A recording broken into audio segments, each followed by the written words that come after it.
អាដាមដិតទីណារដ្ឋមន្ត្រីក្រសួងកសិកម្មរុក្ខាប្រមាញ់និងនេសាទបានលើកទឹកចិត្តឲ្យបងប្អូនធ្វើពិពិធកម្មមុខដំណាំ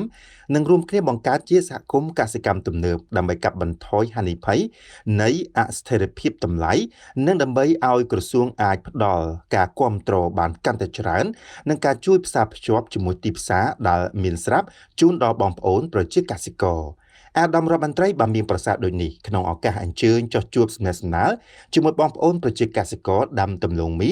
នៅក្នុងឃុំអន្លង់រៀបស្រុកវាលវែងខេត្តពោធិ៍សាត់ដោយអមដំណើរពីអាដាមខូយរីដានៃគណៈអភិបាលខេត្តពោធិ៍សាត់កាលពីថ្ងៃទី24ខែឧសភាឆ្នាំ2025អាដាមរដ្ឋមន្ត្រីបាននាំកសិដ្ឋានគិរីទេសដើរប្រមូលទិញម្ទេសពូជដៃនាងនិងណាលីដើម្បីផ្គប់ផ្គង់ក្នុងស្រុកផងនិងនាំចេញផងមកពន្យល់ពីតម្រូវការនិងតម្លៃដែលក្រុមហ៊ុនអាចចុះកិច្ចសន្យាទិញពីប្រជាពលរដ្ឋនៅពេលប្រមូលផលក្នុងករណីបងប្អូនចូលរួមដាំ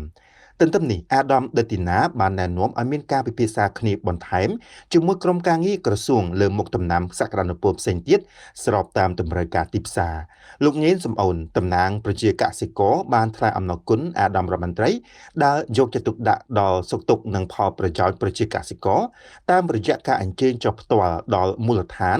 ដើម្បីពិនិត្យស្ថានភាពនៃការដាំដុះបកស្រាយពន្យល់អំពីយន្តការទីផ្សារនិងតម្រង់ទិសផលិតកម្មឲ្យទទួលបានប្រាក់ចំណេញតាមរយៈការរួមគ្នាបង្កើតសហគមន៍កសិកម្មទំនើប